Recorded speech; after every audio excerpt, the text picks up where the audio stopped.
오늘의 이 시작 부분은 어제의 본문과는 단절이 되어 있는 것처럼 보입니다. 7절에서 성도들이 주어진 의무를 마땅히 감당해야 할 것을 가르쳤는데 조세와 관세, 두려움과 존경이었습니다. 그런데 오늘의 본문에서는 갑자기 사랑을 말하기 시작합니다. 갑작스레 주제를 변환시킨 것 같지만 문장의 구조를 살펴보면 7절과 8절이 연결되어 있음을 확인할 수 있습니다. 7절은 관세를 받을 자에게 관세를, 조세를 받을 자에게 조세를, 두려움을 받을 자에게 두려움을, 존경을 받을 자에게는 존경을, 그리고 오늘 본문에서는 아무에게든지 아무 빚도 지지 말라라고 말하면서 구조적으로 똑같은 형식을 보여주고 있습니다. 이것은 계속해서 7절에서 말한 것과 같이 성도가 이 세상 가운데 행해야 하는 것들에 대해 나열하고 있음을 알려주고 있는 것입니다. 8절은 이렇게 말합니다. 피차 사랑의 빚 외에는 아무에게든지 아무 빚도 지지 말라. 성도들이 살아가면서 사랑의 빚 외에는 어떠한 빚도 있으면 안 됩니다. 오직 사랑은 성도들이 지불해야 하는 빚이지만 페이오프 할 수 없는 영원한 부채라는 것입니다. 아무에게든지라는 표현에서 우리는 사랑의 빚을 갚아야 하는 대상이 단순히 성도들에게만 국한되는 것이 아니라 세상에 존재하는 모든 사람에게까지 확장되는 것을 확인할 수 있습니다. 그리고 또 이렇게 말합니다. 남을 사랑하는 자는 율법을 다 이루었느니라. 이 다 이루었다라고 하는 것은 현재 완료 형제입니다. 사랑하는 순간 율법을 이루게 되는 것입니다. 사랑의 책무를 다해야 하는 이유는 사랑 속에서 율법이 완성되기 때문입니다. 예수님께서도 이렇게 말씀하셨습니다. 나는 율법을 폐하러 온 것이 아니라 완성하러 왔다. 예수님께서 율법의 완성을 위해 사랑의 십자가를 지셨습니다. 이처럼 성도는 사랑의 빚 외에는 아무 빚도 서로 지지 않아야 합니다. 9절 간음하지 말라, 살인하지 말라, 도둑질하지 말라, 탐내지 말라 한 것과 라고 이렇게 말하고 있습니다. 바울은 율법의 예로 십계명을 들고 있습니다. 십계명 중에서도 특별히 공동체 생활에 중요한 몇 가지를 인용했습니다. 이 네 가지의 계명들은 내 이웃을 내 자신과 같이 사랑하라는 말씀 가운데 온전히 성취될 수 있는 것들이었습니다. 이웃을 사랑하면 십계명 후반부에 등장하는 이웃과의 관계의 율법을 완성할 수 있다는 의미입니다. 거듭난 성도들은 사랑의 계명을 통해 율법의 요구를 실현하며 완성할 수 있습니다. 사도 바울이 이제까지 예수님이 말씀하신 것과 다르게 전혀 새로운 것을 말하는 것이 아니었습니다. 이웃 사랑을 통한 계명의 완성은 구약의 전통이기도 했습니다. 레위기 19장 18절은 이렇게 말합니다. 원수를 갚지 말며 동포를 원망하지 말며 이웃 사랑하기를 내 몸과 같이 하라. 나는 여호와니라. 구약에서는 이렇게 말하고 예수님께서도 마태복음 19장에서 이렇게 말씀하십니다. 내 부모를 공경하라, 내 이웃을 내 몸과 같이 사랑하라 하신 것이니라. 10절 사랑은 이웃에게 악을 행하지 아니하나니 그러므로 사랑은 율법의 완성이니라. 성도는 하나님의 말씀을 사랑으로 세상에 실현하는 존재들입니다. 우리가 믿고 추구하는 것이 사랑으로 표현되어야 합니다. 하나님에 대한 사랑은 반드시 이웃을 향한 사랑으로 이어져야 합니다. 우리가 사랑하고 섬기는 모습을 보면서 사람들은 하나님이 살아계심을 보게 될 것입니다. 요한일서 4장 11절 12절은 이렇게 말합니다. 사랑하는 자들아 하나님이 이같이 우리를 사랑하셨은즉 우리도 서로 사랑하는 것이 마땅하니라. 어느 때나 하나님을 본 사람이 없으되 만일 우리가 서로 사랑하면 하나님이 우리 안에 거하시고 그의 사랑이 우리 안에 온전히 이루느니라. 사랑은 율법의 완성입니다. 완성이라고 번역이 되어 있지만 이 원어는 충만이라는 뜻도 같이 가지고 있습니다. 성도는 서로를 진심으로 사랑하는 관계를 맺어야 합니다. 서로 갚을 수 없을 정도로 열심히 사랑하며 살아야 합니다. 성도는 말이 아닌 행실로서 하나님의 존재를 세상에 증명하는 사람들입니다. 그러기 위해서는 하나님을 향한 우리의 깊은 사랑이 이웃을 향한 구체적인 사랑의 행위로 나타나야만 합니다. 사랑이 필요한 사람이 누구인지 늘 관심을 가지고 돌아보며 교회를 통해 사랑을 실천할 때 우리는 율법의 완성을 이루는 성도와 교회가 될 것입니다. 11절 이렇게 말합니다. 또한 너희가 이 시기를 알거니와 라고 되어 있습니다. 바울이 말하는 이 시기는 종말의 때입니다. 왜 그런지 11절 후반부에서도 어렵지 않게 찾아볼 수 있습니다. 이 시기로 번역된 헬라어 단어는 카이로스입니다.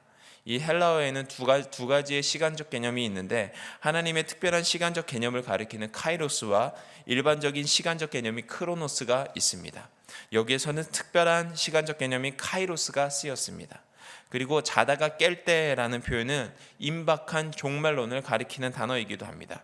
그 당시만 하더라도 초대교회에는 임박한 종말론 사상을 가지고 있었습니다. 그렇기 때문에 우리의 구원이 처음 믿을 때보다 가까웠다라고 말할 수 있는 것이고, 이 또한 종말의 때가 임박했다라는 의미라는 것을 알 수 있습니다. 마태복음 24장에 보면 그리스도가 다시 오실 때의 마지막 징조들에 대한 기록들이 있는데 사도 바울은 그리스도의 재림 시기를 지금 말하고 있는 것입니다. 종말의 완성은 하루가 천년 같고 천년이 하루와 같은 하나님의 시간 속에서 때가 차면 이루게 될 것입니다. 그런데 이 종말은 성도들에게 갑작스럽게 닥치는 것으로 묘사되고 있습니다. 종말의 임박성은 로마서의 1차 수신자들뿐 아니라 오늘날 지금을 살아가는 우리들에게도 동일하게 적용되는 영역입니다. 12절 밤이 깊고 낮이 가까웠으니 그러므로 우리가 어둠의 일을 벗고 빛의 갑옷을 입자라고 되어 있습니다. 여기서 밤은 악한 시대를 말하는 것이고 낮은 예수님의 재림 때를 말하는 것입니다. 즉 예수님의 재림 때가 멀지 않았다라는 것입니다. 밤이 깊다라고 번역이 되어 있는데 깊다라는 것은 밤이 많이 지났다라는 의미도 포함이 되어 있지만 이미 밤은 지나고 낮이 와 있다라는 의미가 더욱 많이 내포되어 있습니다. 한밤중에 정점을 지나고 낮이 이미 가까워왔다는 뜻입니다. 가까웠다라고 번역이 되어 있는데 이 단어는 엥기켄이라는 헬라어 완료형이 쓰였습니다. 이미 와 있는 것입니다. 이러한 관점에서 12절을 다시 본다면 밤은 현 세상, 낮은 구원이 있는 천국을 가리키며 우리들은 여전히 악한 세대에 살고 있는 것입니다. 바울도 이것을 지적했습니다. 너희도 이 세대를 본받지 말라. 성도는 이 세대를 살아가지만 세상 풍조를 따라가면 안 됩니다. 오히려 죄의 세력에 대해 전투적인 삶을 살아야 합니다. 그런데 이런 세상의 풍조로 살아가는 우리들에게 예수님께서 말씀하셨습니다. 하나님의 나라가 볼 수 있게 임하는 것은 아니지만 하나님의 나라는 이미 너희 안에 있느니라. 그렇기에 우리들에게 필요한 것이 있습니다. 그러므로 우리가 어둠의 일을 벗고 빛의 갑옷을 입자. 원래 우리들은 죄의 종이었지만 십자가의 은혜로 말미암아 의의 종으로 거듭난 성도들이었습니다. 거듭난 성도들에게 지금 벗어버려야 할 것과 새로 입어야 할 것이 있습니다. 어둠의 일을 벗어버리고 빛의 갑옷을 입어야 합니다. 어두움은 악한 세력을, 빛은 선한 세력을 대비시키는 것이 당시의 일반적인 관행이었습니다. 빛의 갑옷을 입어야 합니다. 갑옷은 사실 평상시에는 필요한 옷이 아닙니다. 갑옷은 전쟁에 나가는 용사가 무장할 때 입는 전투복입니다. 우리들은 비록 어둠의 세상과 접하며 살지만 하나님 나라의 백성으로서 합당한 삶을 살기 위해서는 수많은 싸움이 수반되는 것이 필연적입니다. 하지만 우리에게는 싸움의 승리가 보장되어 있으므로 의와 거룩함과 진리의 옷을 입고 세상에서 믿음을 지키고 정결한 삶을 살아야 합니다. 확고한 재림 신앙을 가지고 사는 성도야말로 세상에서 결코 흔들리지 않은 삶을 살 수 있습니다. 빛의 갑옷을 입은 성도들이 해야 할 일을 13절 14절에서 더욱더 구체적으로 말하고 있습니다. 13절 낮에와 같이 단정히 행하고 술 취하지 말며 음란하거나 호색하지 말며 다투거나 시기하지 말라. 낮에와 같이라는 표현이 되어 있는데 이 표현은 지금은 낮이 아니라는 뜻입니다. 밤이라는 뜻입니다.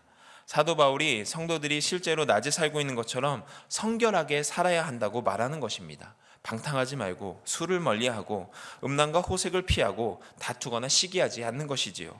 한마디로 성결한 삶, 정결한 삶입니다.